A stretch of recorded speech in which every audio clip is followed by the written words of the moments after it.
Hi, I'm Waldo Lydecker for the Shootin' Show. Now, I don't play games with guns, but I'm going to make an exception for the Shootin' Show. I am wearing a gun. Now, you have to figure out what gun I'm wearing. Now, this gun, to give you a hint, has been called the most unconcealable .45 ever made, a box of Wheaties, and a number of other not so complimentary things. But I'm wearing it, and I think it's fairly well concealed. It's concealed by a holster made by Mitch Rosen of Dunbarton, New Hampshire, Mitchell Leatherworks. It's the Glock 21, and I'm wearing it in the Ayub rear guard that Mas Ayub and Mitch designed, and it fits real well. It's very comfortable, and this is the .45 that many of us have been waiting our whole lives for. It's 13+1, and you're going to see it in action, 13+1 in a second. .45 ACP, and this is the Shootin' Show. Let's get shooting. Right over here, see what it does at 15 yards.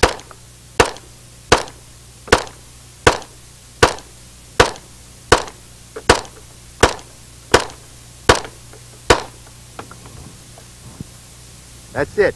Now we're going to go over and we're going to do some T&E on this, some test and evaluation.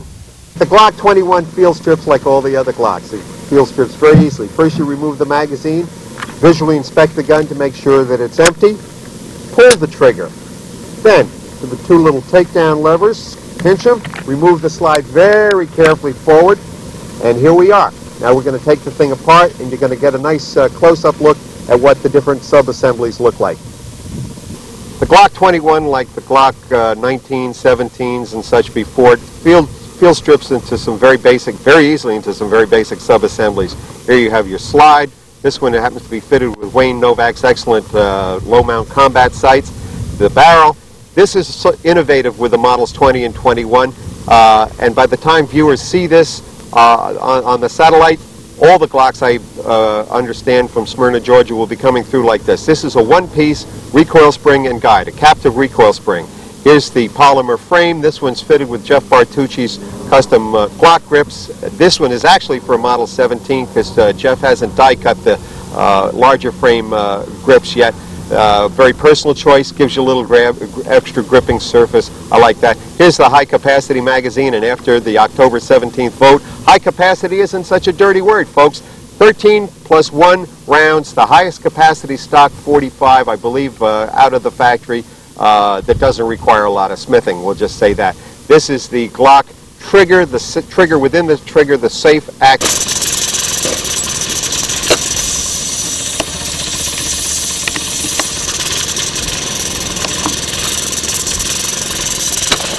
We're going to do some accuracy testing. I've long said that the Glock Model 21 is the most accurate out-of-the-box .45 ACP I've ever shot, and that includes my old Gold Cup Series 70 Gold Cup that I bought many years ago. I don't know what it is. The Glocks have always had a interesting barrel rifling, the polygonal rifling. I'm not sure with this if they've carried over the exact same rifling as they did with the models 17, 19, 22, and 23, the 9mm and 40 caliber 40 Smith & Wesson Glock. Those are the polygonal rifling. Bob Gates tells me this is octagonal rifling. I don't know. All I know is it makes nice big holes because it's .45 ACP, very close together at all the distances that I've shot it, which is out to 25 yards. So right now we're going to do some testing with the Winchester New Heavyweight. I call it the Winchester Olin Heavyweight. It's a 230 grain jacketed hollow point. They just came out with it in late 1991, and we're going to do some testing with this, see what sort of velocities it develops, what sort of muzzle energy, and we're going to measure it on the new PAC professional chronograph that Ronan Coleman very nicely sent me for this event. So, everybody got their eyes and ears on? Let's start shooting.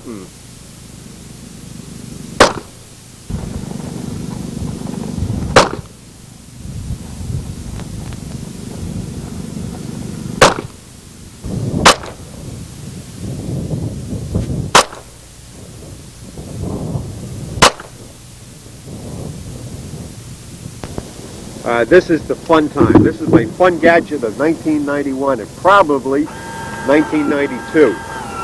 This is the PAC Professional Chronograph. I mean, this tells me everything but my weight, which is fortunate. I've got my velocities, I've got my standard deviation, I got my mean absolute deviation, which is actually a more meaningful figure for us. The average velocity, the extreme spread, and also the kinetic energy. And I got to tell you, the kinetic energy, this is developing at around 845 feet per second for an average of 5-shot string.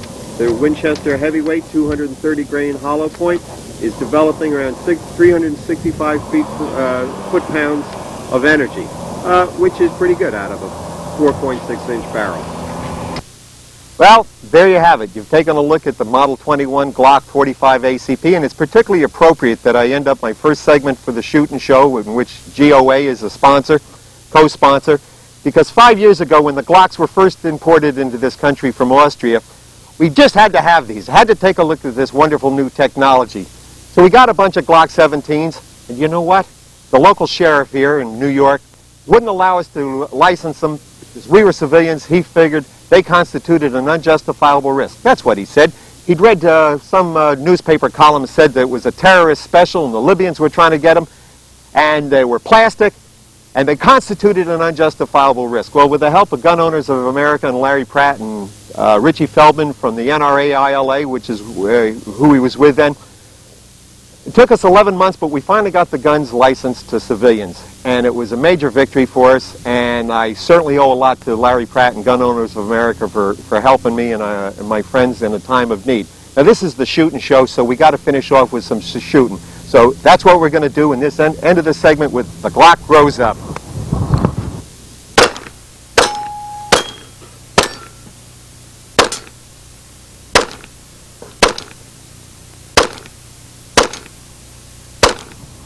Yeah!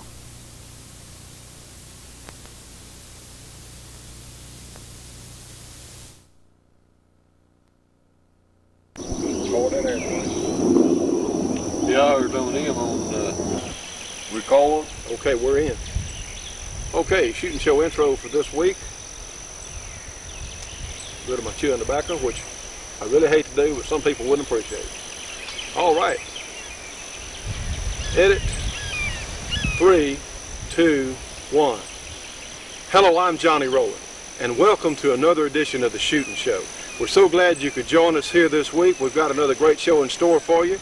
We're going to bring back Colonel Art Alpin, Lieutenant Colonel retired Art Alpin, and another one of his programs from West Point. We have some good gun tests for you. We'll have some other fine guests. We're glad you can join us, so let's let another Shootin' Show begin.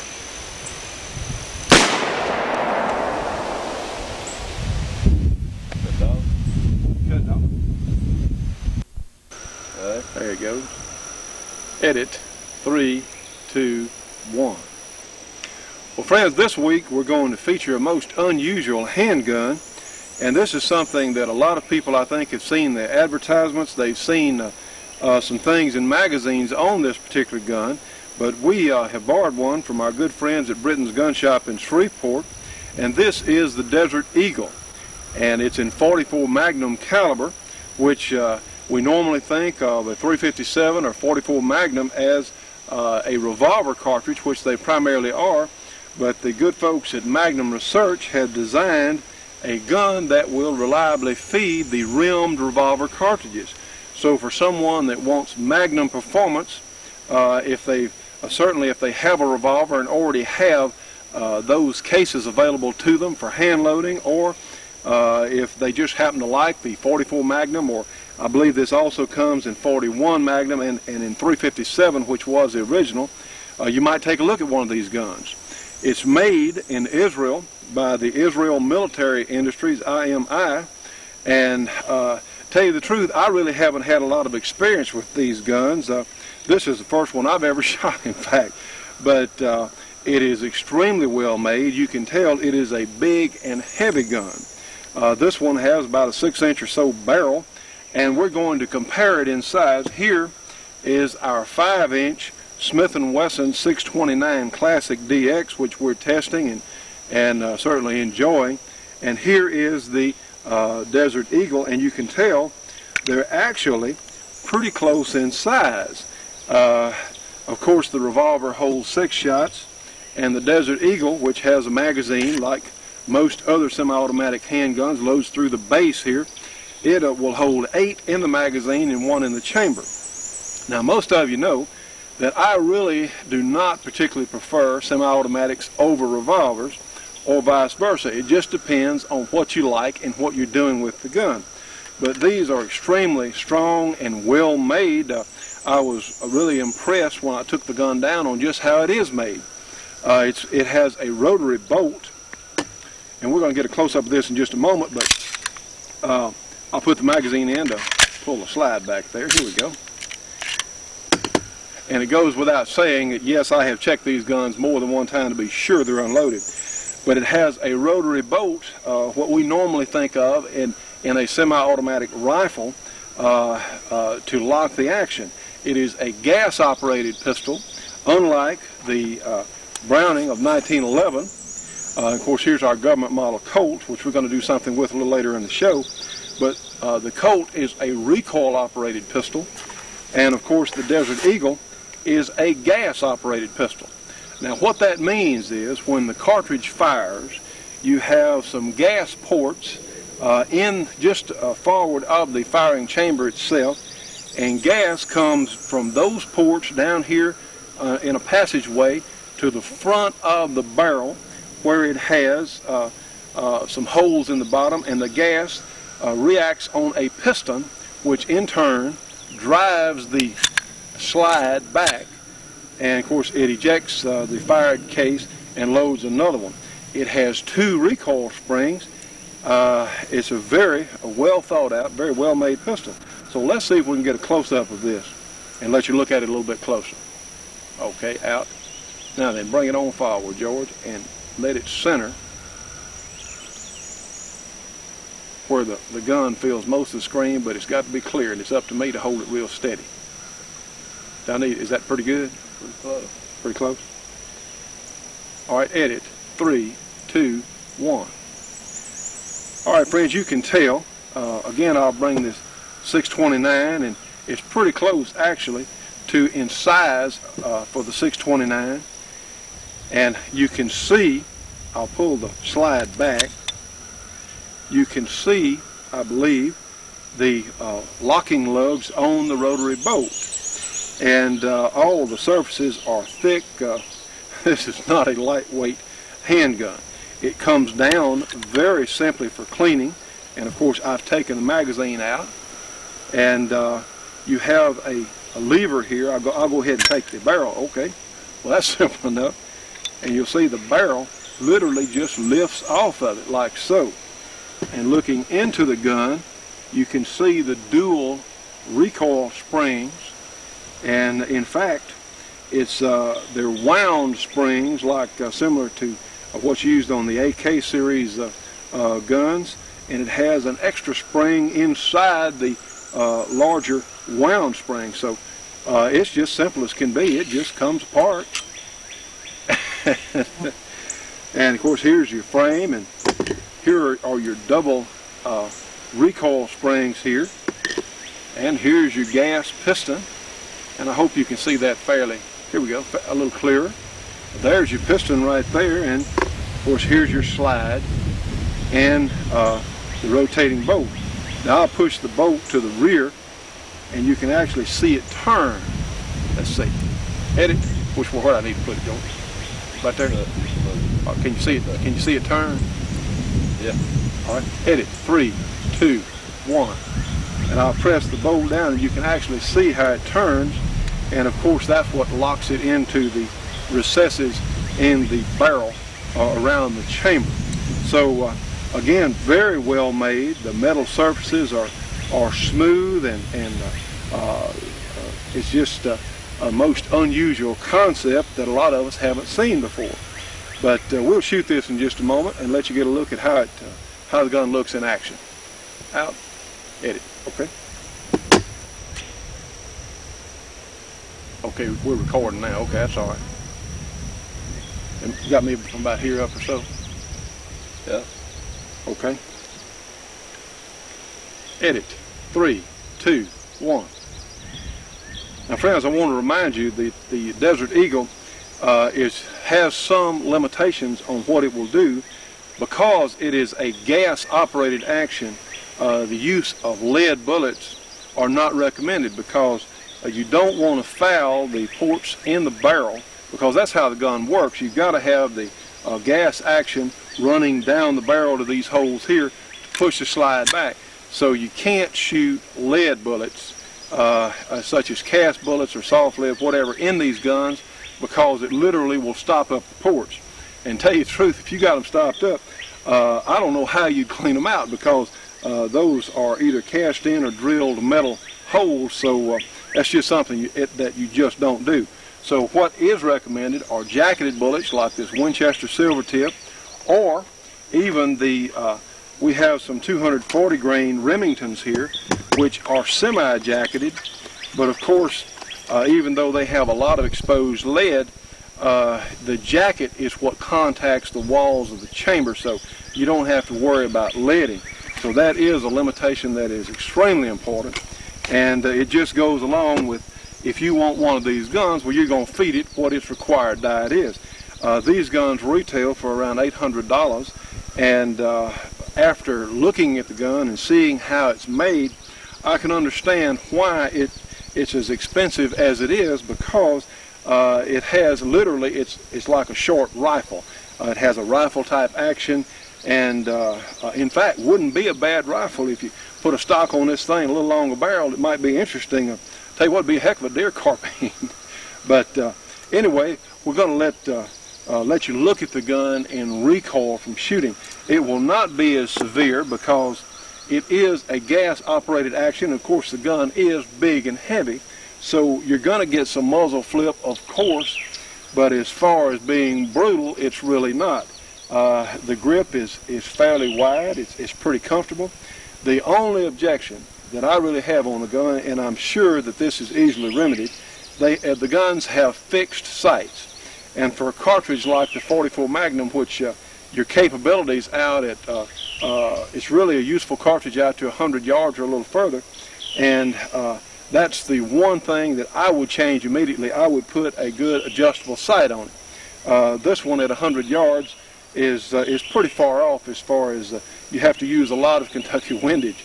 Now, of course, this sight is drift adjustable. You can tap it with a brass punch or something from side to side. You can adjust for windage, but it's considerably off for elevation. But I really don't see that as a huge problem. That's the first thing I would do, would be put a strong adjustable sight on there.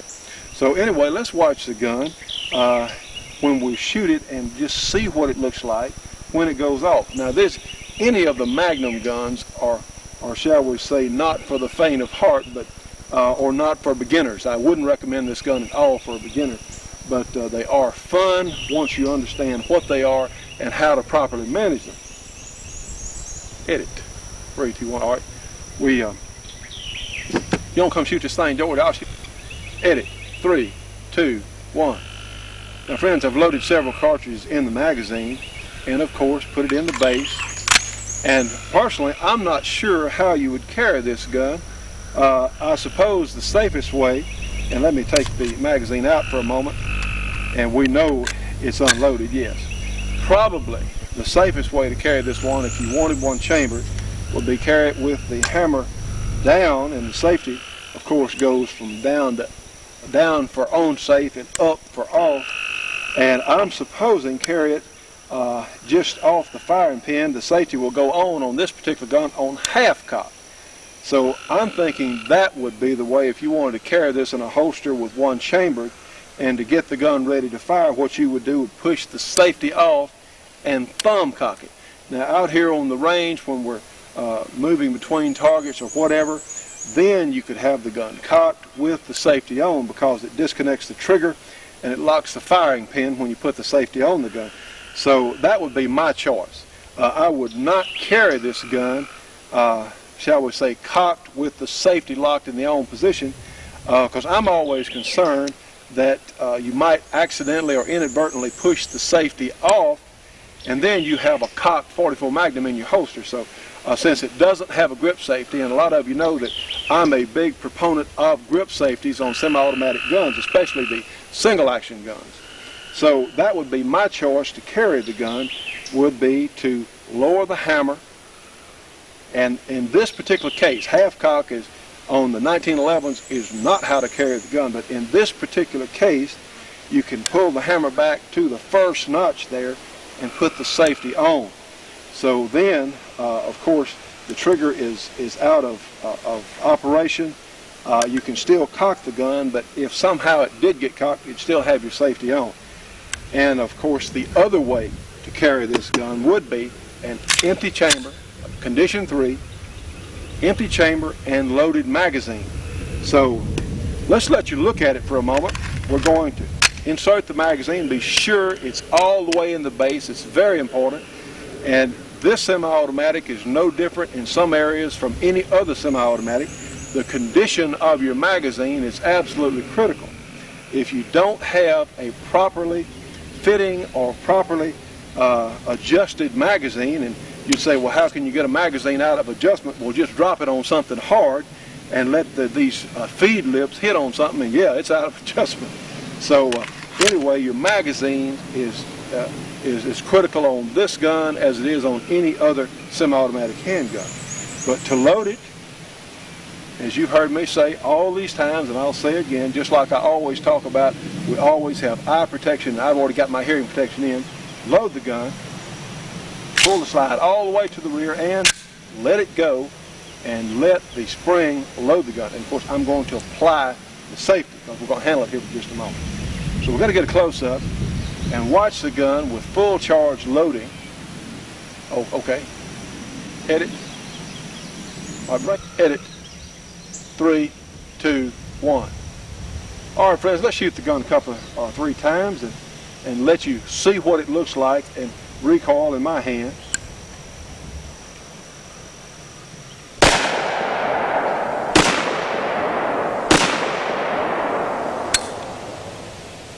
We're out. Now you can see, edit, 3, 2, 1. Now friends, as you saw, its recoil is not that severe. Any 44 Magnum is going to recoil some, but it is controllable. Now a lot of people out there are saying, well, Johnny, would you rather have this Desert Eagle over a 44 Magnum revolver? Well, no, you know, but if I were looking for a semi-automatic Magnum handgun, this would be one of my first choices. I happen to like revolvers because you can always find your Magnum cases, and of course we reload out almost everything here, but that's not saying that it's not as good as a revolver. It's just different. It just depends on what you like. If your choice is a semi-automatic over a revolver, well, that's fine, and this would be one to take a look at. And if you like revolvers, there's not a huge advantage because the revolvers can be reloaded rapidly, but you do have less felt recoil.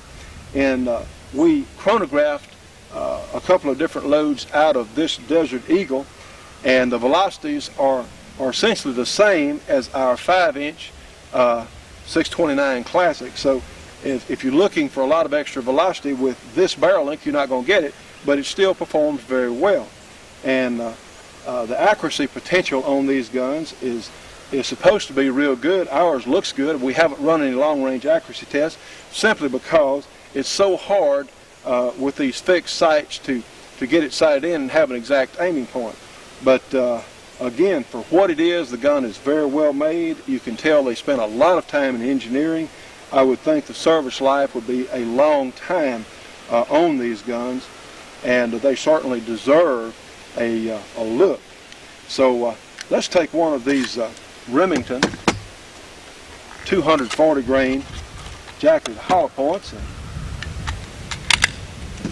and no, I'm not going to shoot any steel targets because the 44s just tear them up. And let's load the gun like so. Edit, 3, 2, 1. Can you see that Tide bottle over there, George? Edit, 3, 2, 1.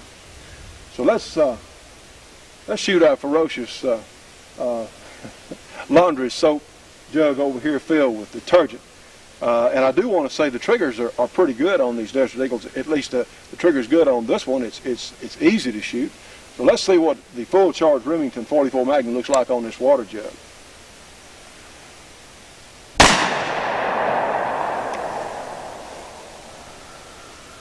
Hit it. Okay, hit it. 3, 2, 1.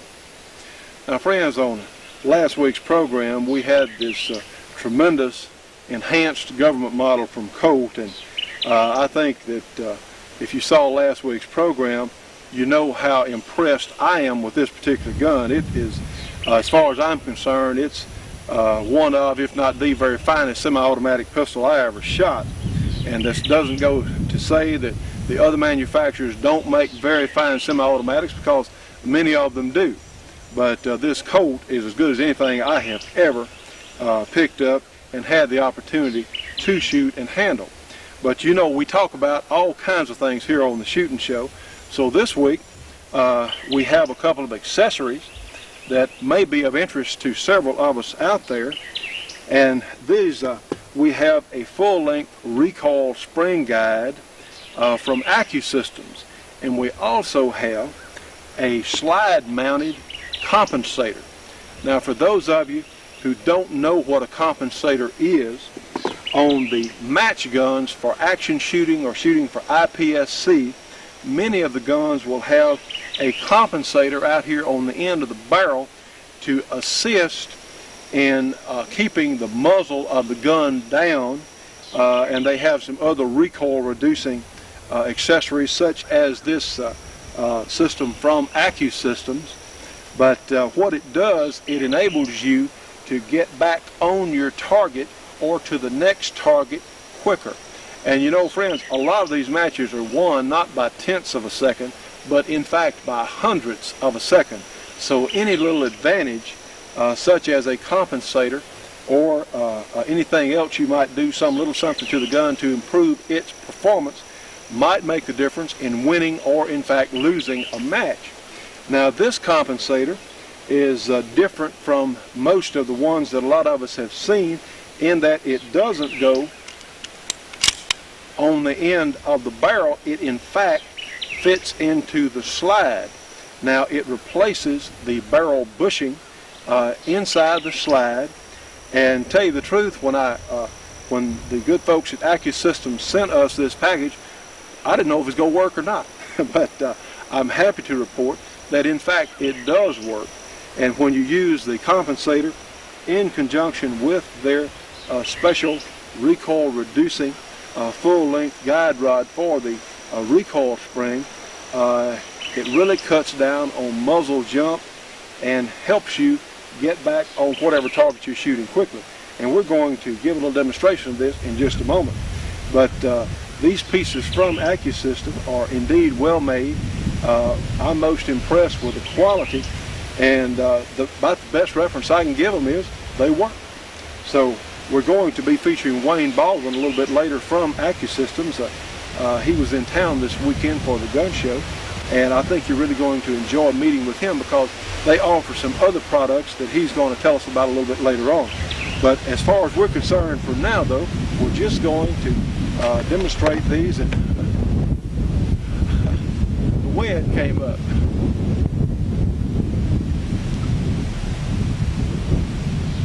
Let it die down just a little bit. That's all right, just let it run, it'll be okay.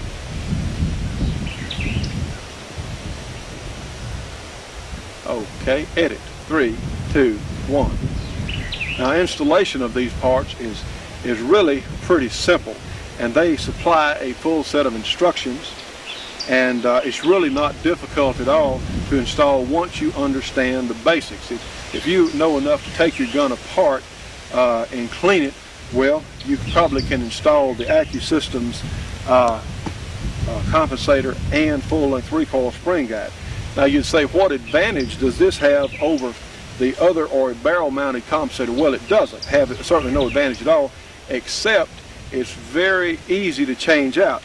Now, personally, I carry this government model Colt on pretty regular in my job, and one, it's so simple and quick to take the compensator off. Say if I want to shoot this in a match today or the weekend, whenever, I can do that and maybe pick up half a second or so in total time during the match, or more hopefully. And then to bring the gun back to stock to carry it, all I have to do is just slip it off. So it is also less expensive than going for a full-blown compensator set, a custom barrel rig. So it lets you use your stock gun barrel with the gun, and it is convenient and very simple to use and interchange. So we'll let you see in just a moment. We'll look at what the stock gun does as far as muzzle flip, because that's what we're concerned with. And this gun is already so accurate, I told Wayne with AccuSystems that, well, this one's going to be hard to improve on. But typically, using their recoil spring guide, it increases accuracy on the 1911s, because what it does, it forces the barrel a little more firmly into the recesses in the slide. It forces the lugs up in there consistently and does make them more accurate, and you can really start to see it at 25 to 50 yards on these guns. All right, George, let's get a close-up of these parts if we can. Come on in pretty close.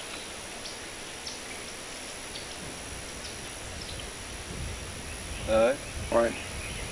Edit. 3, 2, 1. Now, friends, I hope you can see this pretty well, but the compensator is extremely well made. It depends on what manufacturer of your 1911 or the particular size of your barrel. This one was a little bit tight for the gun barrel on this Colt, so they instructed me on how to fit it. I took some 320 black sandpaper and put it on a 3/8 inch dowel, and I sanded and turned inside the bushing here until I got it runs, the barrel will go back and forth inside the bushing easily, but it's not sloppy. So it took me a few minutes to do that, but it's easy to do if you just take your time and use a little care. And of course, here is the full-length recoil guide.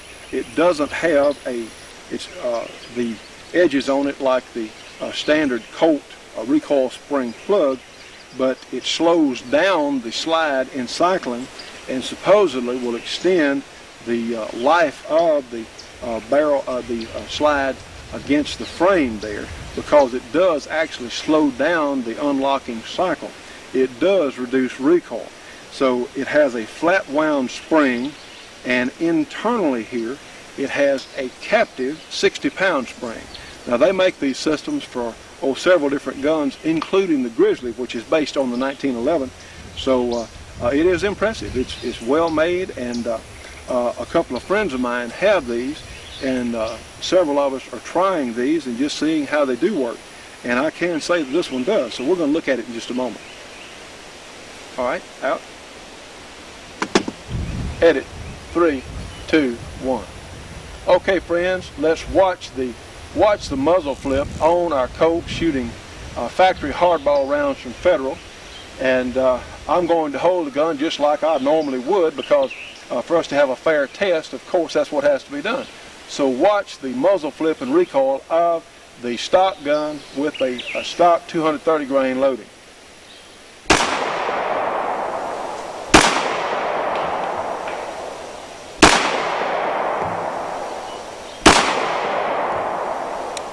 Okay. All right, out. Won't shoot now. Go ahead. Okay. Edit. 3, 2, 1. Now, friends, you'll notice we have installed the compensator on the end of the barrel. We have put the recoil reducing spring system in. So watch the muzzle flip as compared to a moment ago when we were shooting just the stock gun. So watch the muzzle.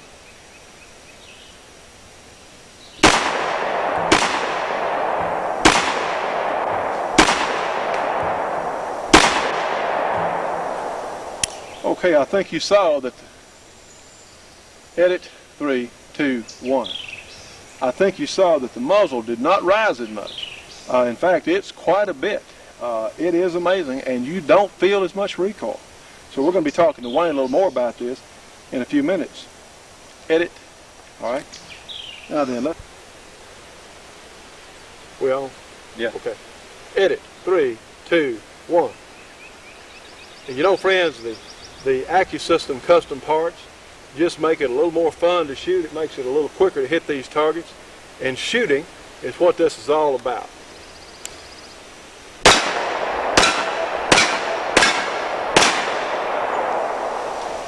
Well, I hit the last one, but it locked on the target stand. I believe I'll shoot it again.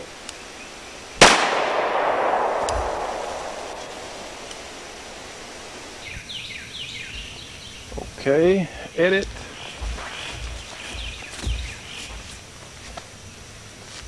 Three, two, one. Well, ladies and gentlemen, we're down here on the Chico gun range today with Mr. Wayne Baldwin, and he is with AccuSystems from out in Mesa, Arizona. And Wayne, I want to say, first of all, thank you for staying over an extra day. It's been a great pleasure meeting you. And he's going to demonstrate some of the AccuSystems products. Now, we have just seen a little earlier my own test on the AccuSystem, the full-length recoil guide and spring, and also on the compensator. And Wayne's going to tell us a little more about it. I think he also has another gun or two he's going to show us. So, sir, I'm going to let you get to work here. All right. Thank you, Johnny. I am just more than delighted to be invited to be here with Johnny on his show. We are a young, small, but very rapidly growing company that deals with the very finest of products at the very best of prices. And before I show you the product, let me say this, that what we have, even though the price is very, very congenial with the public, they really do work. And we guarantee that they work, and if they don't, then you get your money back. And that's one thing about AccuSystems that may be unique in the industry. The product that we have right now, we have two things that are of particular interest to the semi-automatic handgun shooter. One is a compensator that is truly drop-in with very little, if any, machine work or fitting necessary. There might be a little bit, and when you call in or you get information on it, then we'll give you more details about that.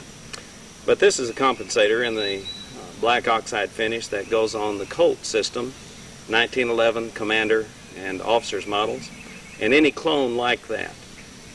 Those systems that are based on the 1911 mode, this will work on. And just simply works with a compression chamber, a dual compression chamber, and takes care of about half of your muzzle flip. And it is slide mounted, not barrel mounted, no modification to the weapon at all. The other item that we have, and the different designs go in the different weapons, and I'll mention those in a minute, is a dual action buffer spring system. Because of the design of the base, it locks the weapon together, makes it more accurate. It locks everything into solid steel lockup, so it's safer and stronger, makes your weapon last longer. But the real sweet thing about this system is that there is a secondary spring inside the base of the guide rod, a 60-pound secondary spring in the 45 that reduces your recoil by about 40%. And all of these are guaranteed to work, as I've already said. Now, we have them in the various finishes. If you have a satin finish on your weapon, then we've got a... Edit. All right, guaranteed to work. Just 1 second. Let me... Okay, edit. 3, 2, 1. We have a variety of finishes to match the finish on your weapon. And this happens to be a satin finish. I've already shown you the black oxide. We have a bright stainless finish in the compensator. And they just look wonderful and don't cost a whole lot of money. Then on our Taurus and Beretta mode, we have a barrel-mounted compensator that is attached by set screws and Loctite. And again, works wonderfully, looks great on the weapon, and is a super product for a super price. And we do stand behind our product very well. Just give a quick shot, Johnny, if you can, please, of how the system sets in the slide. Truly drop-in, no gunsmithing, no modification to the weapon. Interchangeable with other weapons if you want to. Take it out and put your old system back in if you desire. But it works like a charm. And I'm anxious to do a little bit of shooting, and I think we're going to do that right now. Great. Edit 3, 2, 1. Now friends, we're going to watch Wayne shoot this 40 caliber Taurus, and of course he has the AccuSystems recoil for the Edit 3, 2, 1. Okay friends, we're going to watch Wayne shoot this new Taurus in 40 Smith & Wesson with the AccuSystems package on it. You'll notice the compensator out on the end of the barrel. So let's just watch the muzzle flip on the gun.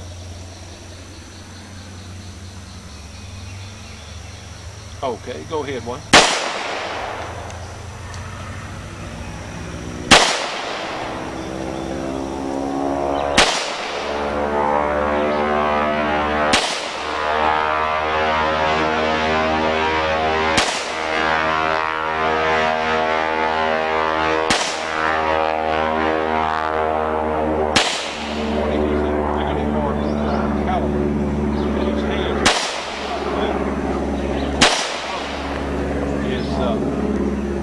Very stable. Edit 3, 2, 1. Now, ladies and gentlemen, you'll see Wayne is pointing to a wedge on this Taurus. It is directly behind the compensator unit, and what that does, it tightens the barrel into the slide, and I believe they had a Marine Corps test that stated a 50% improvement in accuracy on that particular system. So we're going to watch Wayne shoot some falling plates just a moment with this compensated Taurus, and of course we shot the conversion for the government model earlier. 3, 2, 1. Okay, Wayne, go ahead and shoot the falling plates.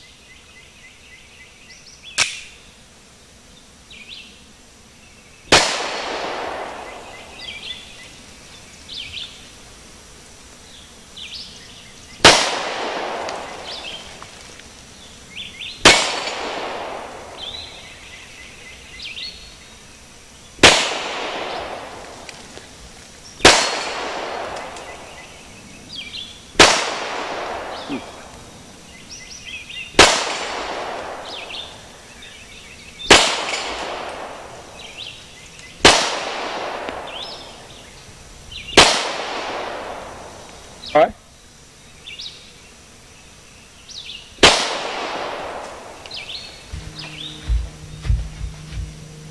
Great. Let's see, end bit right here. And you're saying shooting a little bit to the left? Yeah, it shoots a little to the left. Yeah, that's great. Edit 3, 2, 1.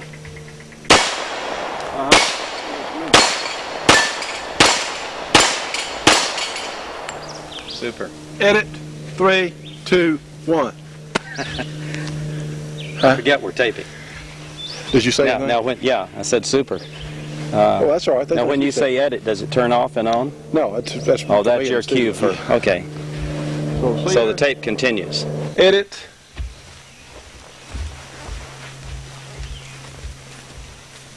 Man, that's fun shooting. Well, I rather enjoyed watching you there, Wayne. I tell you what, that Taurus, I shot the Taurus a couple of times a moment ago, and to me it brings this 40 caliber Taurus down to the level of, say, a little bit less than a 9mm Taurus. Now, talk about a superior competition gun. Most of our viewers know that I particularly favor the 1911 configuration of pistols, but probably my second favorite, now this is just me, and I want to say again because I wouldn't, we have some very fine sponsors and very fine makers who make different types of guns, but the Taurus is one of my other very favorite guns to shoot, mainly because you can shoot the gun cock and lock. It's good out here at a match, or it's just good if you want to carry it like that, whichever. It is one of the better alternative designs to the 1911. So I was most impressed, sir.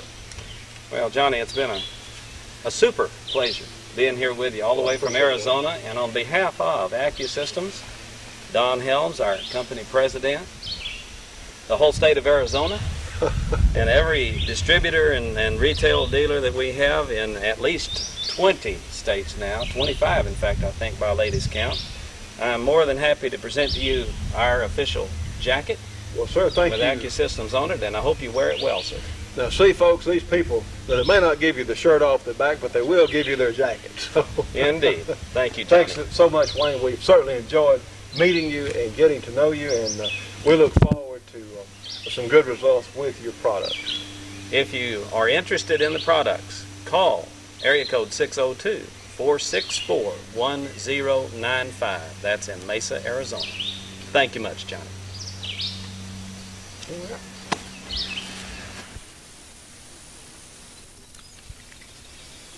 Okay, Shootin' Show intro, edit, 3, 2, 1. Hello, I'm Johnny Rowland, and welcome to another edition of the Shootin' Show. We want to thank everyone who's watching this week. You know, we heard from a cable company last week that told us they're running our show 3 times weekly, and that does nothing but please us. So we want to remind you, if you're watching on satellite, please call your local cable company or television station and tell them that our show is free to them, and they can actually make money by selling time on the places we've left in the show for their local advertising. We're so glad to have you. I think we've got another great show for you. We're going to look at a couple of cowboy guns today, so let's let another shooting show begin.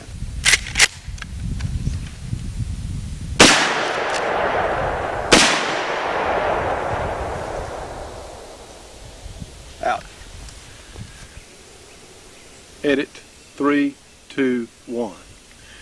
Now, friends, the first gun we're going to look at today is, and I said earlier, we're going to look at a couple of cowboy guns, as some people like to say.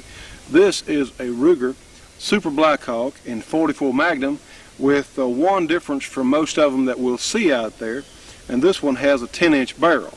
In fact, it may be 10.5. To tell you the truth, I hadn't measured it. But these are very fine guns. It is a single-action revolver. And you know, single-action revolvers have an awful lot going for them that some of us who handle other types of guns sometimes forget. And one of which is they're extremely strong. This is one of the most rugged handguns, in fact, that has ever been built by anyone. And Ruger started on the Super Blackhawk back, I believe it was either in the late 50s or early 60s. They had a Blackhawk in a 44 Magnum, and it was just a little bit light, so they made the gun just a little bit larger, made the grip a little larger. And of course, this model here is very popular for hunting or for silhouette. You will get more velocities out of this long barrel, but for the simple reason you have more burn time. Your bullet has more time in the barrel to gain speed from all the powder burning back here in the barrel and cylinder. So again, this is one of the very finest hunting handguns, and a lot of people use these in silhouette. Of course, our good friends with the Wesson Firearms Company, they have a premier silhouette revolver, but some people may prefer a single-action gun or may not have quite as much money to spend. So in that case, the Ruger Super Blackhawk is an awfully good gun to start with. And of course, if you learn to shoot the gun well, you can just shoot it as long as you want to, because I believe that the first perfect score with revolvers was shot with one of these Super Blackhawks. But the gun is very simply made. To load the gun, you'll push out the loading gate and you put the cartridges in one at a time. And on the new model Rugers, the single actions like this, you have and of course we know this gun is unloaded. We check every last one of them. All of them we handle are always unloaded, because I darn sure don't want to have an accident. I sure would hate for you folks to see me have an accident here, but I'd more hate for me to have one, period. So we're just going to be safe, safe, and safe. But you have a transfer bar, and let's see if we can look at this gun up a little bit closer. Edit. All right, son, come on up pretty close to it. Is this in the center of the screen pretty well? This way. Is that clear? Yeah. Okay. Edit. 3, 2, 1. You have a transfer bar which literally comes up in the frame. It's a piece of metal that fits between the firing pin and this place on the hammer. Now that only comes up when the hammer is all the way cocked to the rear. It raises that transfer bar so the hammer can strike the firing pin. Now then, when the trigger is forward and the hammer is at rest, the transfer bar is down out of the way. So these guns, the new model Super Blackhawks and Blackhawks 2 for that matter, can be carried with 6 rounds in the chamber safely, because due to that transfer bar mechanism, there's no way that the hammer can let the firing pin rest on the primer of a cartridge. But this particular gun we have borrowed from our good friends at Britton's in Shreveport, and someone has fitted some mother of pearl, how about plastic grips on this gun, and I'm going to just forget about what George Patton said about a pearl-handled handgun, because he was not too fond of pearl-handled grips, I believe. But these grips are actually very comfortable. You know, one of the advantages a single action has, when it recoils up in your hand, you don't get the shock that you'll get from say a double action revolver of the same weight, because it actually recoils up in your hand and it helps dissipate some of the backward force. It doesn't really hurt you. So we're going to compare. Edit 3, 2, back up just a little bit. I already have. Oh, you already have? Okay, good. Now, edit 3, 2, 1. And we're going to compare the size of the Super Blackhawk here and our 629 Smith & Wesson Classic DX. Both of these are tremendous handguns, but they're just different. The grip on this double action revolver is typically higher, and you get a more straight line of recoil back into your hand. And it's just apples and oranges. They're just different guns. But as far as strength and durability and simplicity, you just can't go wrong on one of the Super Blackhawks. To take the gun down for cleaning, and that's another advantage these guns have, they're so simple to maintain. You'll take the loading gate out like this, and you have a spring-loaded pin here on the cylinder pin, and you'll mash that and pull the cylinder pin up, and of course then you can take your cylinder out for cleaning. They're extremely convenient. You can get all to the inside of the action here and just really do a nice job of cleanup. It also it's easy to clean the barrel with a cleaning rod because your cylinder is out of the gun. It's just a really neat and strong system. I've heard of these guns shooting for years and years and years, and very rarely have I ever heard of one of the Ruger single actions giving any trouble or breaking down due to some defects. So they're really first quality handguns for hunting. And a lot of people think, well, since this gun is it's slow to load, it's slow to unload, it might not be the first choice for home defense. Well, let me tell you what, if this is all you've got, or if you need a defensive gun at the time and you have one of these Super Blackhawks loaded with 44 Magnums, you are not underarmed, because these are tremendously easy to shoot guns, and due to the nature of the cartridge itself, edit 3, 2, 1. Let's put it back together. Edit 3, 2, 1. As I was saying, due to the nature of the cartridge itself, it's easy to cock the gun in recoil and be ready to shoot again. It'll go off, it's going to roll up in your hands, and then you can cock the gun, and by the time you have your sight picture reacquired, you're ready to shoot again. So for long distance shooting with one of these guns, and typically they will shoot into a group of 3 to 4 inches at 100 yards if you put a scope on one so you can really see and get a good firm sandbag rest with ammunition that the gun likes. They will shoot into 3, 4, 5 inches at 100 yards regularly. And with this longer barrel, you do have a longer sight radius with open sights. This gun is easier to shoot because you can tell more about your sight picture. You have a, shall we say, a finer bead.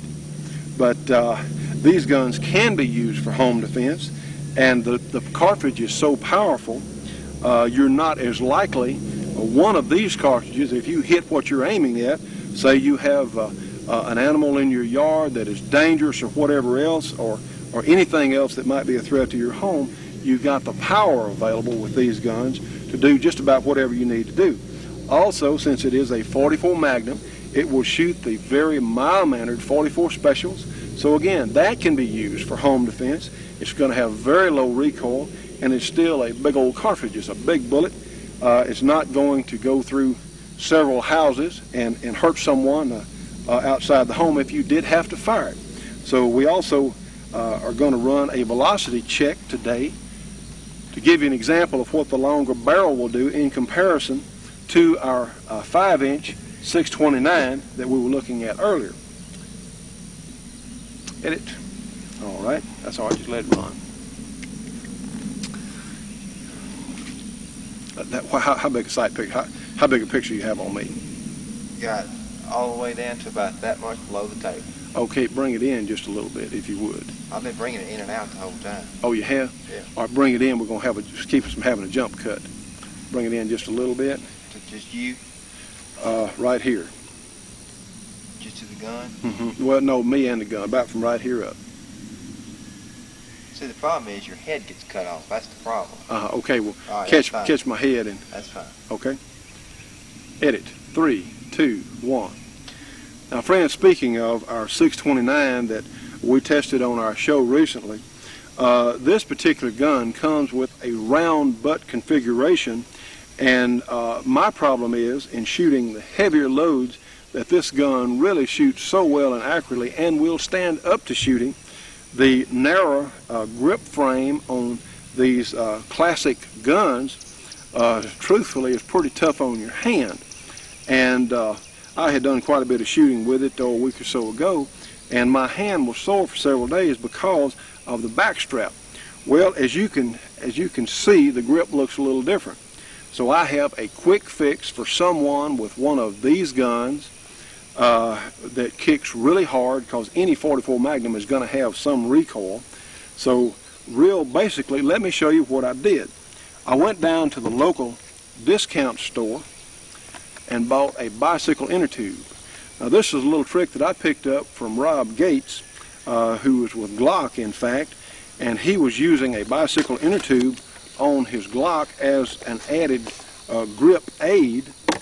And I said, wait a minute, this may work on one of these hard-kicking revolvers. So I had changed the grip on this Smith & Wesson. Well, here we have your basic bicycle inner tube, which I've already cut. So what you'll do, you'll take a piece about so long. Let me show you how I did that, because this may be useful to a lot of you out there who have a problem with these hard-kicking guns kicking your hand.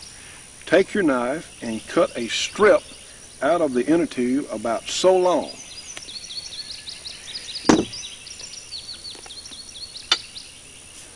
Now then, this strip will go on the grip like so, and I've already got this one in place. It will, and of course it'll be a good tight fit.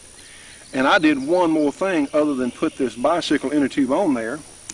I cut a couple of narrower strips like so. I cut a couple of these, and I put underneath the back, on the back of the grip frame here, between the larger piece of inner tube and the Packmar grip that I put on this gun. So what this effectively does, and it'll go on there, and it's tight enough where it'll stay. What this does, and of course you can see here, it cushions in the web of your hand the gun in recoil. And trust me on this one, this is about a $2.25 addition that you can make, and you got enough inner tube there to work over about a dozen guns. But it makes the gun so much more pleasant to shoot with heavy loads. And those of you out there who shoot a heavy recoiling handgun a good bit, this will be of great interest to you, because I don't think it's that ugly. These are real pretty guns that I'm more concerned with function than I am with looks. And it really helps in shooting the gun well, because you know it's just not going to hit your hand as hard. I'm not particularly recoil sensitive, but a gun like this with a shorter barrel does have a tendency to have a pretty good kick in it, and this has just tamed this gun down remarkably well, and plus it's comfortable in my hand, and I'm sure that a number of you out there will also find this useful. So I want to throw that in for today. Now then, back to our Super Blackhawk. Edit. What was I talking about? Chronograph. Chronograph. All right, let's, you want to cut it off for a second, and we'll. Okay, edit. 3, 2, 1. Now, friends, we're going to shoot our 5-inch 629, which is a faster a 5-inch barrel. This is really a premium Smith & Wesson. So let's chronograph. Watch the numbers on the base of the chronograph.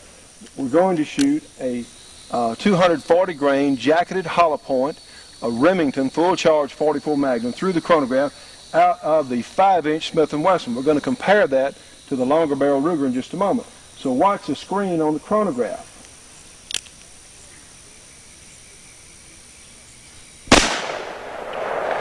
All right, it shows 1,283 feet per second.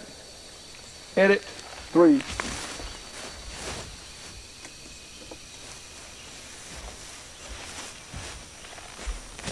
Can you see me? No, sir. Okay. Edit 3, 2, 1. Now, friends, you still see that 1283 up there from the 240 grain jacketed hollow point from Remington. Now then, let's shoot this 10-inch or 10.5-inch, whatever it is, Ruger Super Blackhawk, and let's see how much velocity this extra 5 inches of barrel will give us.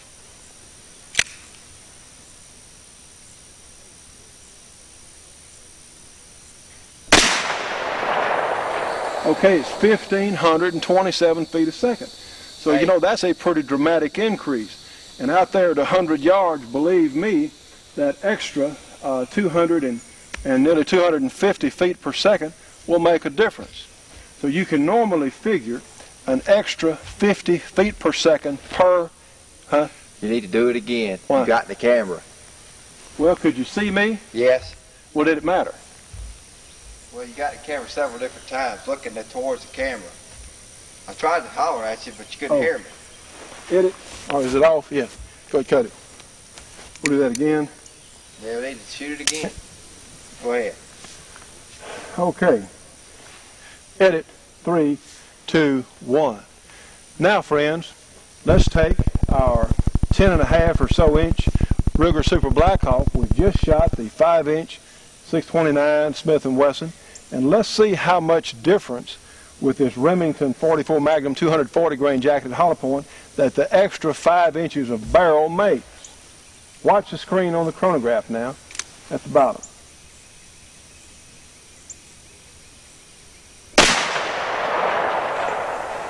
So 1,514 feet per second. So you're looking, at about 230 or 40 feet per second greater. It'll probably average about 250 feet per second more velocity out of the 10-inch barrel. And believe me, out of 100 yards, that extra 200 and so feet per second will make a difference on a game animal or on a steel round. Edit.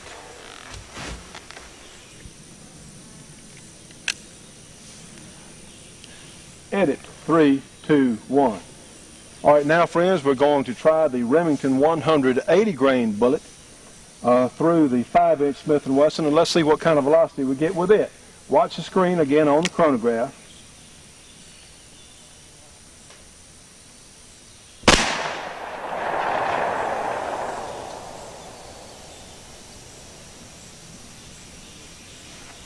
Cut the camera. What did it do? 5? All right, second try on the 180 grain Remington. Edit. 3, 2, 1. All right, friends, we're going to shoot a 180 grain full charge Remington 44 Magnum. Let's see what kind of velocities we get out of the 5-inch Smith & Wesson. Again, watch the screen on the chronograph.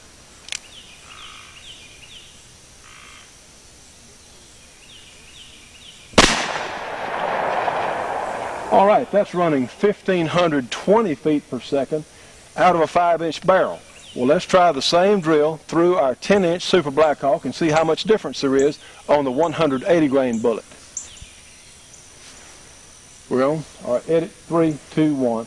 And you see we've left our time from the Smith & Wesson 5-inch barrel on the chronograph. So let's shoot the Super Blackhawk with the same 180 grain loading and see how much difference it makes with that extra 5 inches of barrel.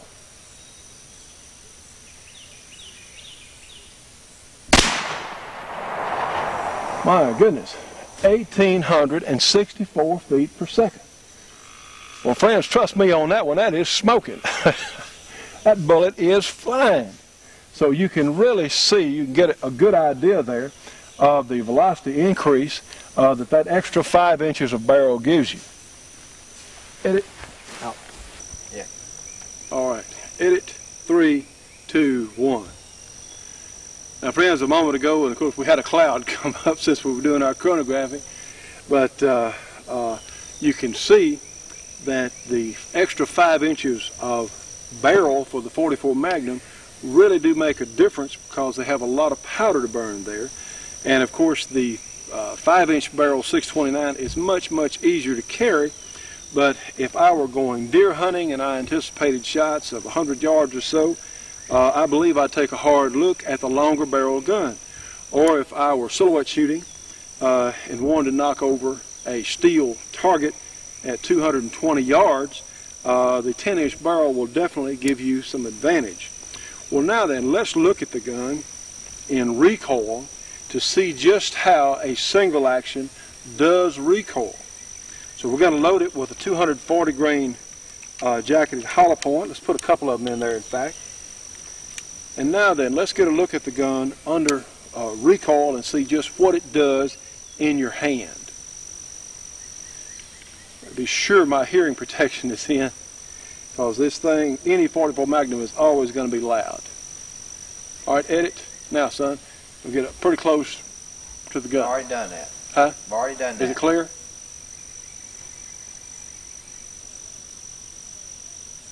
Huh?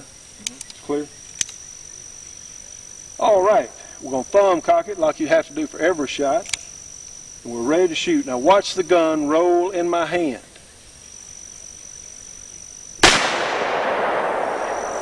It really wasn't painful.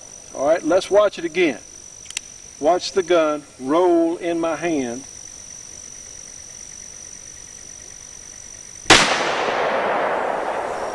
Wasn't so bad at all, because the grip design, like a plow handle, really makes it easy to shoot. All right, we're out. Edit, 3, 2, 1. All right, friends, let's just for grins, since we're here, and I hope to do a long-range accuracy test on this particular gun on another show, but let's just take a look at that 180 grain jacketed hollow point moving at 1,800 feet a second out of this gun. Let's see what it does to this water jug that we have placed over here.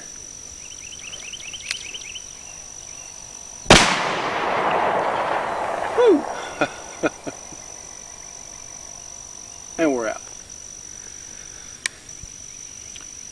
Okay, we're in. Edit 3, 2, 1. Now, friends, another gun that's many times associated with the Old West.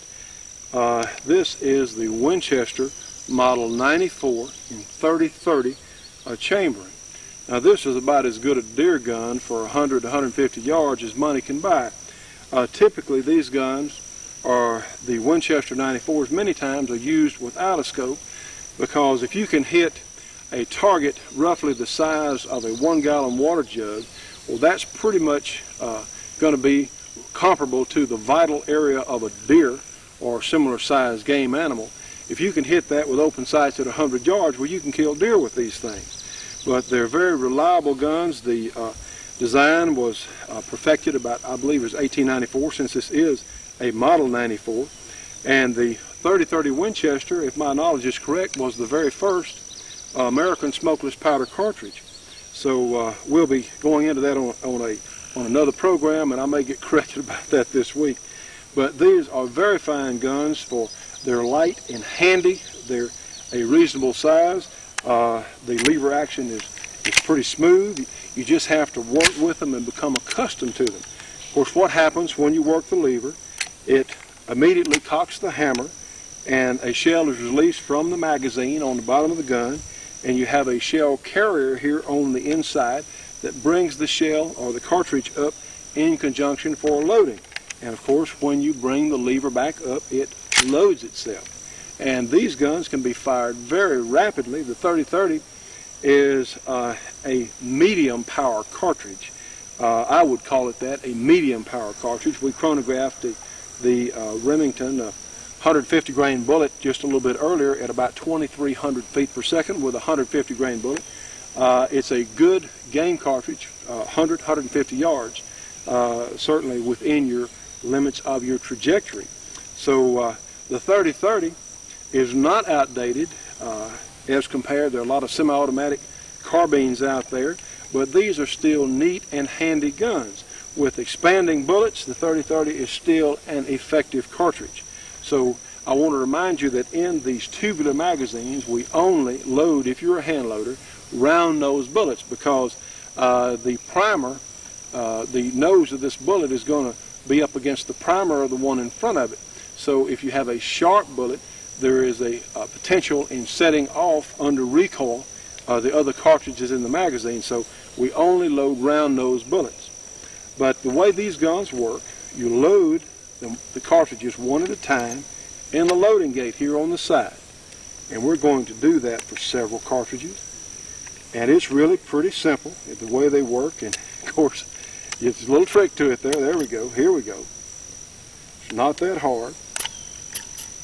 You just have to be sure they're pressed all the way in, because the cartridges have to catch. So we're going to load several here.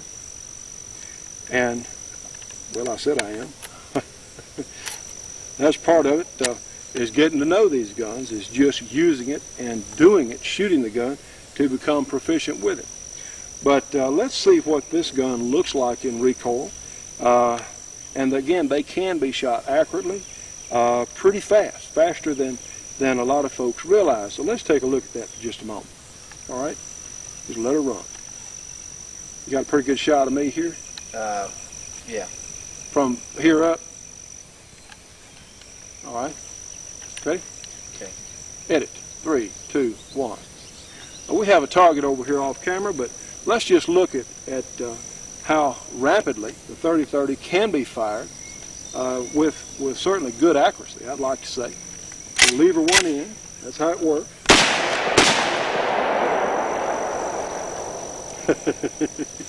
Edit.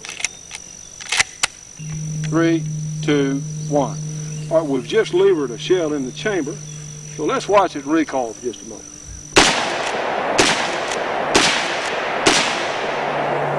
Like I said, of course, we'll lever out the last empty. They can be fired rapidly, and they're really neat guns to have. Excellent deer guns. And I'll always mention on a gun like this, if this is all you have for home defense, well, you're still pretty well armed, because these guns are accurate. They'll shoot within normally 3-4 inches at 100 yards, normally into 2 inches or so at 50, and it is a powerful cartridge. So they can be pressed into use for all kinds of things. All right, edit, targets. Edit, 3, 2, 1. Your recoil is really not that substantial with these guns, as I have said earlier. Your power level is still substantial. So we'll be doing an accuracy test on the 30-30. We have several accuracy tests we have lined up to do on our program. So we'll be doing more of that on future programs. But right now, let's just have some fun shooting a 30-30 at some water jugs. Why not?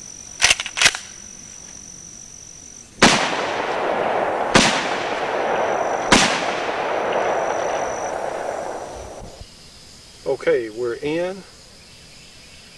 Shooting show intro. 3, 2, 1. Hello, I'm Johnny Rowland, and welcome to this week's shooting show. We're so glad to have you with us. We've got another great show for you. We're going to start our program today with the Automag 2 from AMT out in California. This is a semi-automatic pistol in 22 Magnum chamber, and we're going to be looking at it in just a few minutes. But I think we're going to shoot some steel plates. And as I've said before, the 22 Magnum is one of the most underrated cartridges going. So let's let another shooting show begin.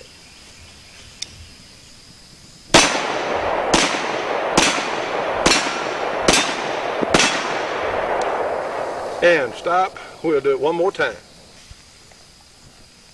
Okay, second intro. Edit. 3, 2, 1. Hello, I'm Johnny Rowland, and welcome again to this week's edition of the Shootin' Show. I think we've got another interesting and informative program for you. We have some information I know you're going to be anxious to learn. We're going to start the show today with a little Automag 2 made by AMT out in California, and it's in 22 Magnum chambering. And as I've said before, I feel like the 22 Magnum, especially with hollow points, is one of the most underrated cartridges going. So let's shoot some steel plates with this AMT Automag 2 and let another shooting show begin.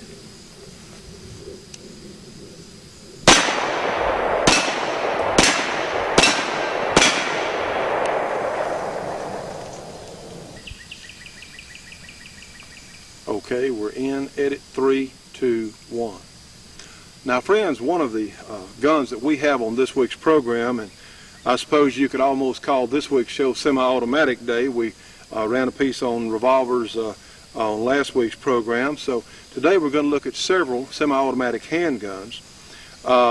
This is a new gun for me. In fact, this is the first one I've really handled and had an opportunity to shoot. This is a Grendel P12. Now, the good Grendel folks are located, it says on the gun, down in Rockledge, Florida, I believe. That's what it says. And they have one of the neatest concepts to come along in some time that I'm aware of. This, as you can tell, is a small handgun.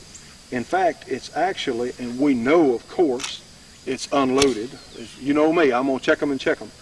But this gun is actually smaller than my hand.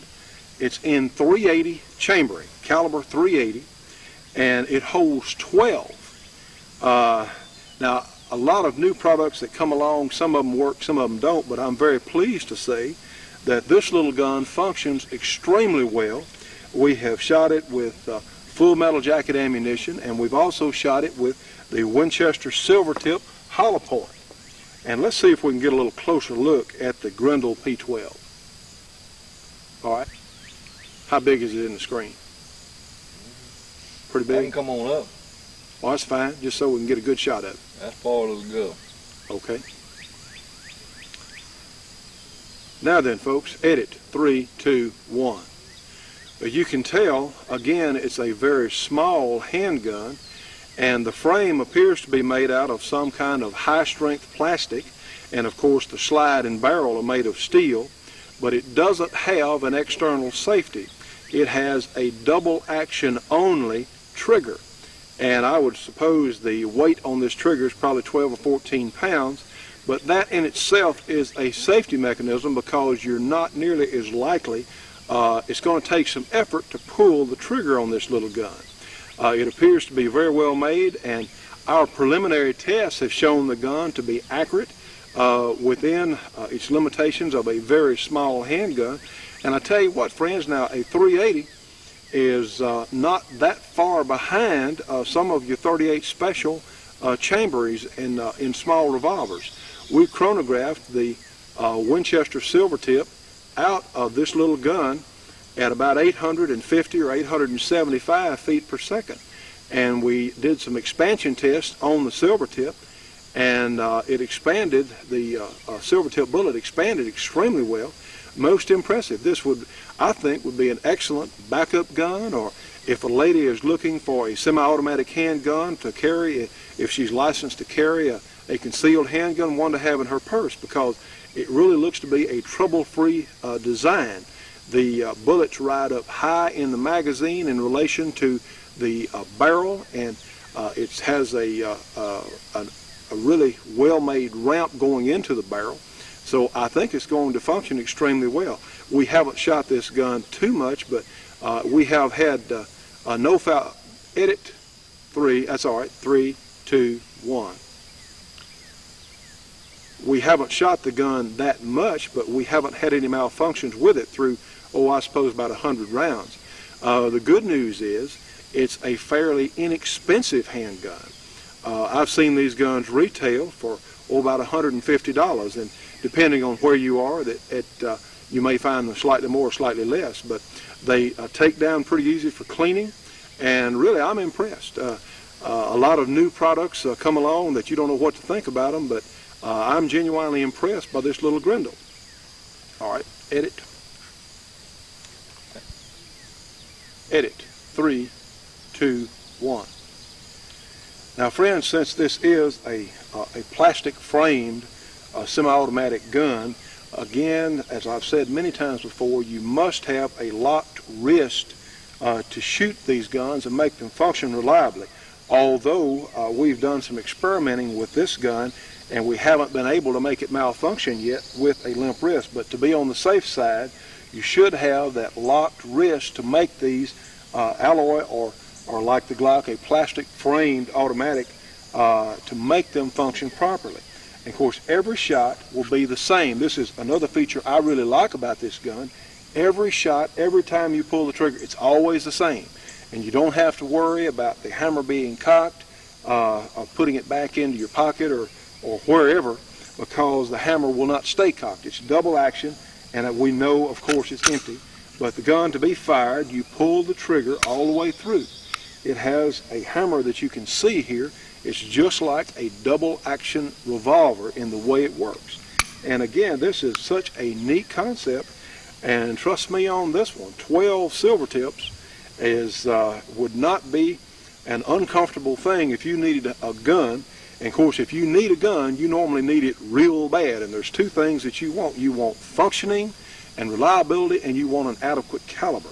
So I am most impressed with this little Grendel, especially for the money.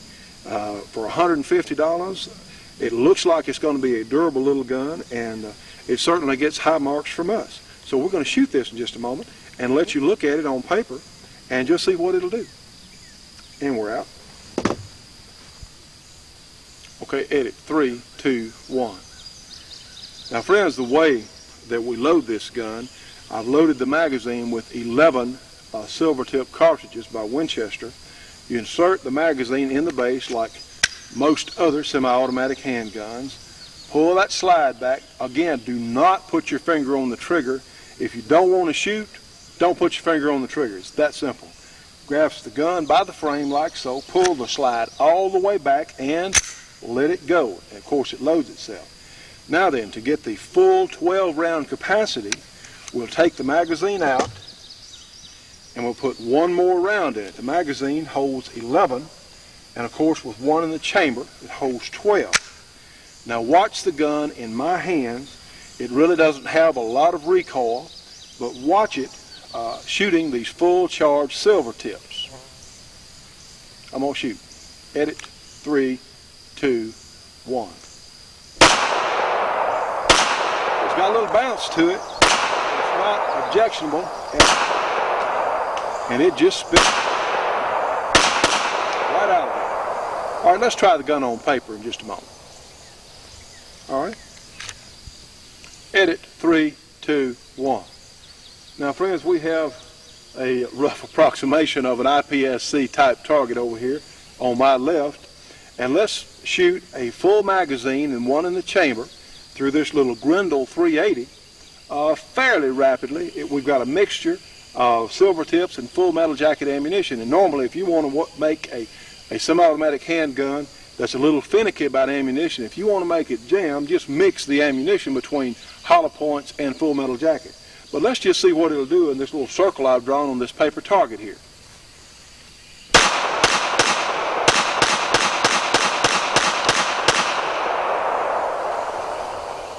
You know, that was fairly rapid, and of course the slide is locked back. It's told us it needs to be reloaded. But you know, friends, that's a fairly rapid group. Of course, you have to let the trigger come all the way forward for each shot, but that's not. And let's see if we can get a close-up of that group over here at about 10 or 12 feet. Edit. You want me to do it, George? Edit. 3, 2, 1. Now, friends, you know, at about 12 feet, that's only about a 2.5 or 3 inch group on this paper target, and that's not a bad group at all to be pretty rapid fire. Edit. 3, 2, 1. Edit. 3, 2, 1.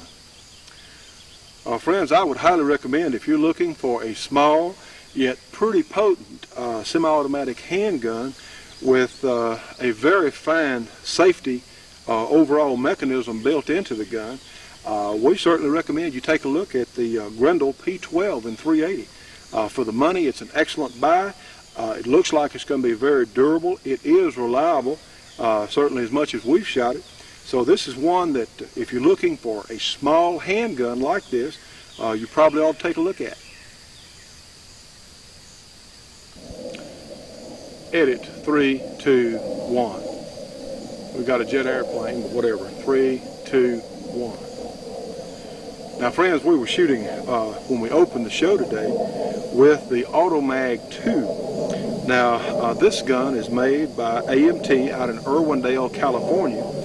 And it's in one of my very favorite cartridges, one that I said earlier and on other shows that I think is vastly underrated. And of course that is the 22 Magnum rimfire. Now these little guns have a most interesting and unique operating mechanism. Of course we are down here on the range and we do have mosquitoes. But anyway, this little gun is made entirely of stainless steel. It has the excellent millet sights on it, and it has a pretty good trigger. It is a single action semi-automatic handgun, and it works a little differently, say, than the Browning principle, which most of you are very familiar with. But the way these guns work is they have some little gas ports. And let me pull the slide back. There we go.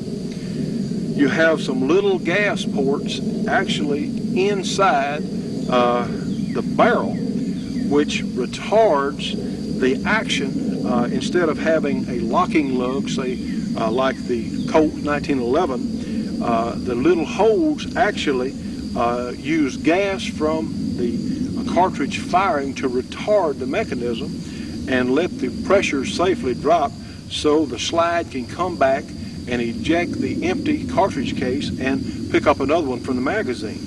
It's a very unique concept, but it really works well for them.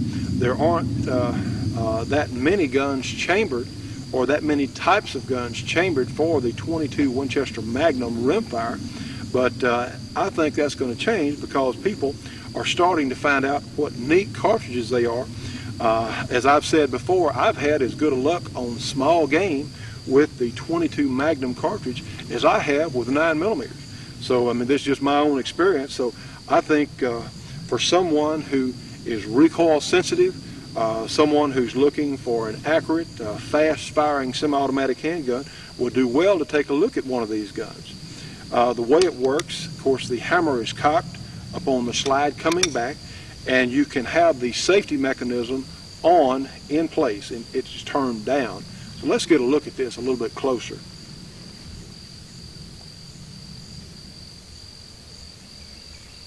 Just come on in. Is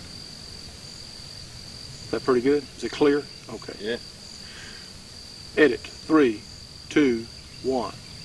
You can see the safety is mounted on the slide itself, and it is up for off, and you'll see the red dot here, and down for on. Now when the safety is pushed down, this is similar in fact to the Wyoming Arms safety mechanism. The firing pin is locked, so nothing can happen. You can pull the trigger, whatever, and the gun cannot fire when the safety is in place. Now the hammer remains free.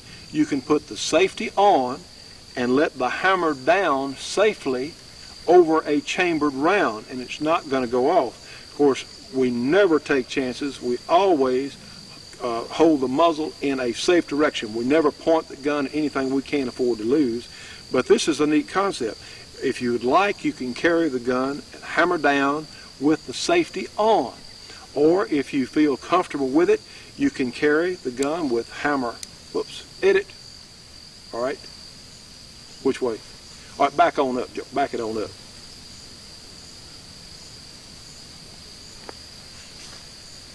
All right. Okay, edit. 3, 2, 1.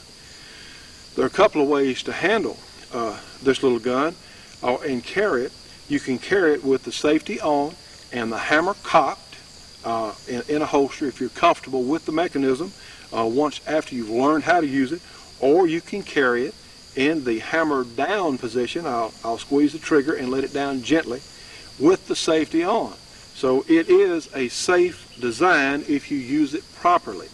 And of course, to put the gun in action, what you would do, you would cock the hammer with your thumb and push the safety off again with your thumb, and the gun is ready to shoot. All right, back on up to like so here. Me and the table, yeah. Okay, edit, 3, 2, 1. Now this gun has a magazine. It's in a straight line, which may or may not be more reliable. It really works well in this particular handgun. It holds 9 in the magazine, and I suppose if you want to, you could carry another one in the chamber, which would make it 10, but on a lot of these guns, especially, this has a lot of magazine tension on this particular one, so I prefer to carry 9 in the gun. I'll load the magazine with 9 cartridges and then rack the slide and leave 8 in the magazine and 1 in the chamber, giving 9 shots total. But it is really a potent combination. It looks like this little gun will shoot into about 2.5 inches at 25 yards, and we chronographed the Winchester 22 Magnum hollow point yesterday, and we were getting 1,150 feet a second. This looks like about a 4.5 inch barrel, and that's nothing to be sneezed at, because these little bullets, hollow points especially, do expand reliably, and it's an excellent small game. And certainly, if this is all I had, I would not be afraid if I was in a home defense situation, because the gun is so easy to shoot accurately. And as you saw at the beginning of the show, we shot some steel targets, and that 22 Magnum will knock them over. It's really amazing just how much power these little guns have. Now then, to load the gun, take the magazine, put it in the base, and we have 9 cartridges in it, and I have the safety on in the on position, and of course I've already cocked the hammer. It doesn't make any difference. Just put the safety on, pull the slide all the way to the rear and let it go, and we have the safety applied, of course, and with just pushing the safety off, it's ready to shoot. Now they caution you with these guns, do not load one from the, pull the slide back and load one directly into the barrel. They tell you in the manual to be sure and let the gun load itself out of the magazine. It's very important, and when the manufacturer says something like that, I'm going to go with the manufacturer. It just doesn't pay to argue with their specifications. They ought to know they built the gun. So these really are potent little guns. I think you'll see in just a moment that it has very little recoil, but it does have some muzzle flash. And there's one other point I want to make. These guns are ammunition sensitive, not for the reason that a lot of other guns are ammunition sensitive. It has to do with the powder itself, due to the mechanism of the gas operation. In one form, you could call it a gas operated gun in one form or another. It's particular about what ammunition it will shoot reliably and will function the action. The CCI cartridges are not recommended due to the nature of the powder they use. Typically, the CCI Spear 22 Magnums will be a little hotter than the Winchesters, but the gun likes Winchester ammunition. I haven't tried the new Federal 22 Magnums in it, but it functions extremely well with the Winchester 22 Magnums.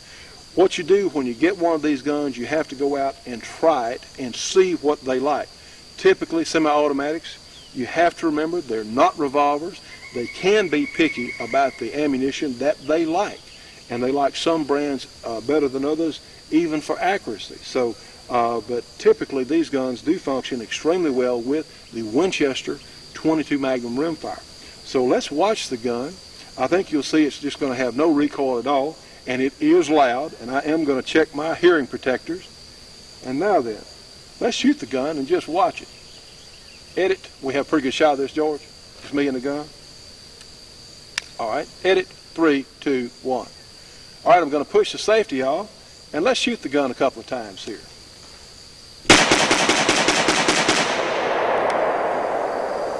Now, friends, I think you'll agree. Had a little muzzle flash there. It shoots fast and accurately.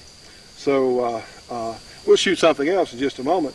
But this is a gun. Of course, the The slide does not stay back on this gun when it's empty, but you'll see the magazine is empty, and we'll check it and see the chamber is empty. So they're really neat. It's one of the most fun handguns that you could run across. They're, shall we say, cheap to feed, certainly not very expensive, and that is a potent cartridge. So we'll do a little more shooting in just a moment. Out. Okay, edit. 3, 2, 1. Now, friends, let's take our Automag 2 and let's just shoot these water jugs. And just for fun, I tell you the truth, I don't know what's going to happen. I know they may or may not blow up our targets, but hey, let's just find out. And we have chambered around, we have applied the safety, and we have 9 rounds of the gun. Let's give it a chance here. Push the safety off, and let's go for that one out there.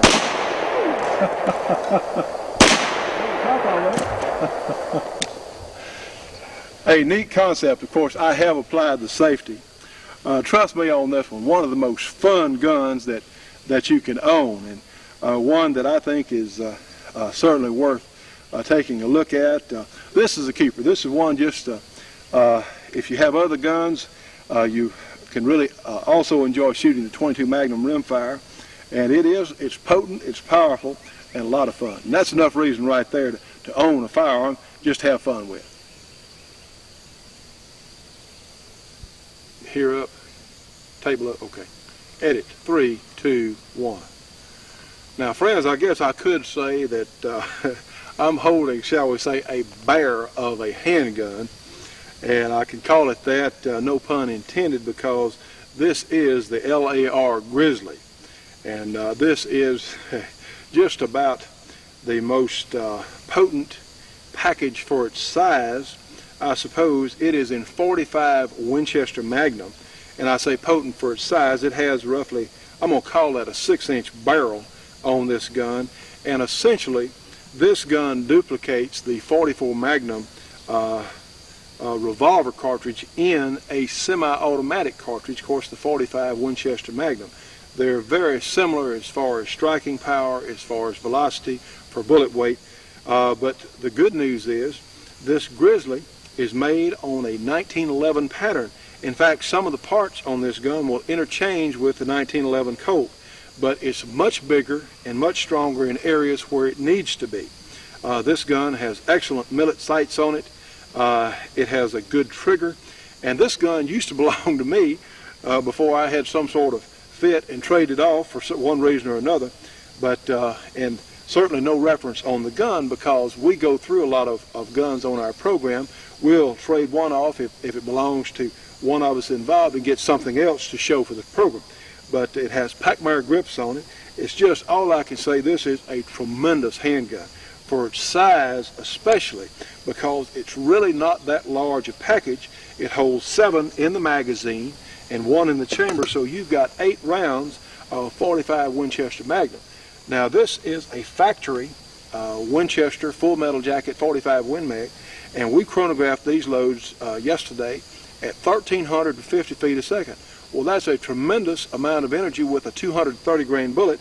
You figure 1,350 feet a second versus about 800 or 825 or so feet a second for a .45 government model out of a 5-inch Colt in .45 ACP. This is essentially a lengthened .45 ACP. Of course, it's much longer. It uses the same type bullet, and with full metal jacket ammunition, you have a tremendous amount of penetration capability, but for hunting, I would much prefer a soft nose or a jacketed hollow point. And these guns are like any other semi-automatic. You have to find out what bullet profile they prefer and they're reliable with. But I went ahead and fitted, the good folks at LAR offer a durability package. It's a dual recoil spring and a full-length recoil spring guide, which I put on this gun because I was going to shoot it with some pretty heavy hand loads, and it works like a charm. It really, these guns are pretty expensive. I think they're $800 or $900 or so, in that price range, depending on where you may find one, and they work just like a standard .45 government model Colt. They're extremely well made. They're certainly the experience I've had has been they're very rugged and durable guns, and you just have to go out and try them and see what bullets they like, what ammunition they like to make the gun function well. But when you find the right combination, these are extremely potent. It's fairly lightweight. Again, it's not that large. It, in fact, is about the same size as our Smith & Wesson 629 with a 5-inch barrel. Now, again, I'm not going to say that I would take this gun over a 44 Magnum revolver, but it is an alternative. If you like semi-automatic handguns, well, this is one that for hunting or for extreme power that you darn sure ought to take a look at. It has a grip safety, just like the 1911s. So this gun, and we know it's unloaded, this gun can be safely carried in a holster, cocked, and with the safety locked on. Again, even if your safety is pushed off inadvertently, the gun, unless this grip safety is depressed, cannot fire.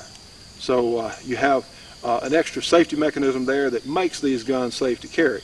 A lot of you know that I'm not too crazy about carrying a gun cocked, even with safety on, without a grip safety, but this is another case that I feel very comfortable with this gun. On any of the semi-automatic pistols where you're depending on one safety or two safeties or ever what, one of the things that we want to mention about the government models, you need to be sure that the gun is in proper working order. You know, there are veterans of several different wars out there that have gotten into the hands of a number of people, whether they were in the military or otherwise, and a lot of these guns are just plain old. Some of them are worn. So if you're in doubt about the condition of your government model, you should have it checked by a competent gunsmith. And there are a lot of them out there, and they're so simply made and easy to check. You're just something you really need to do for safety's sake, because we want to keep our sport and our lives and our health safe, and safe. But this Grizzly is made with a considerably heavier slide than the 45 ACPs, and it really is a marvel of engineering, because that is such a tremendous cartridge in a fairly light and compact package as this Grizzly Mark I. So we're going to shoot this in just a moment. They also take down just like a 1911, and these guns normally are extremely accurate. They'll shoot into 3 inches or 4 inches at 50 yards, possibly not as accurate as some of the very best revolvers, but trust me on this one, with a little work on these guns, on any of the 1911 pattern semi-automatics, they can be made to shoot as well as anything else. So this is a lot of fun. It's not a gun for a beginner. It's not for someone who's looking for a gun to casually shoot, because the ammunition, of course, is somewhat more expensive, and it does have some recoil. It's not brutal, but it does have some recoil. It is a potent cartridge. So we'll shoot this in just a moment and let you look at it. All right, we're out. Yeah. Edit. 3, 2, 1. Now, friends, you can see in comparison, I have the 45 Winchester Magnum cartridge on your right and the 44 Magnum cartridge on your left, and they're pretty close in size. The 44 Magnum, a 44, is actually 429 thousandths in diameter, whereas the 45 Winchester Magnum actually is 451 thousandths in diameter. It's just a slightly larger slug in diameter, slightly larger case, but they're very, very close in what they actually do. All right, we're out. Okay, edit. 3, 2, 1. All right, friends, let's shoot this 45 Winchester Magnum and this LAR Grizzly. And I want to tell our cameraman to be sure to have his hearing protection in, because these things are, and let me check mine too, because they are in fact loud. So you load the gun, and I would like to mention before I shoot it, these guns are available in a number of different calibers, a number of different chambers. All you have to do is change the barrel and possibly the slide here, and they make it in 10 millimeter, in 45 ACP, several other calibers other than the 45 Winchester Magnum, and I believe they do have an extremely potent Wildcat based on the 45 Win Mag case. But you shoot these guns, you don't try and strangle them, but you definitely want that firm wrist. But you sort of let yourself recoil with the gun, because you do have some recoil. Anytime you have a powerful cartridge like that in a relatively compact gun, you're going to have some recoil, but it's not bad. It's not that bad. And these guns have excellent triggers typically. So let's pull the slide all the way back, and they have good springs, let me tell you, and let it go and apply the safety. Now then, watch the gun in recoil when I shoot it. You may see a little muzzle flash too here. So let's look at it for a moment.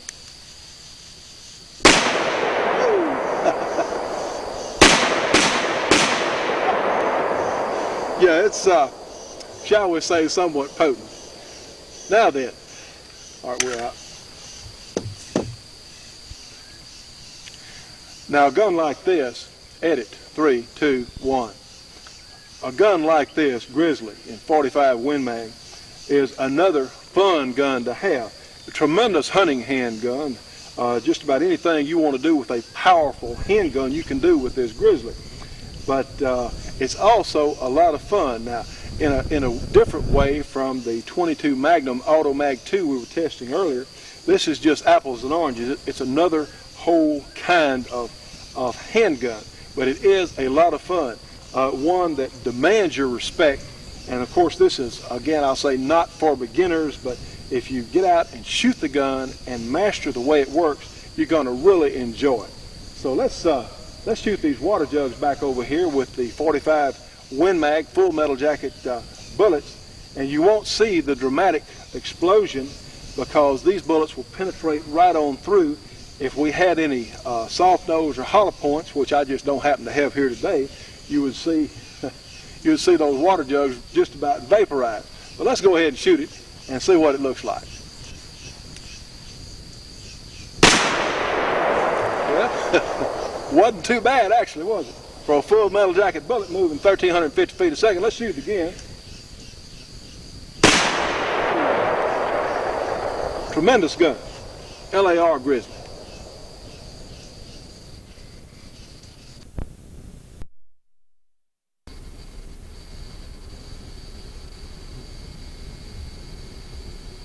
Let me try turning it.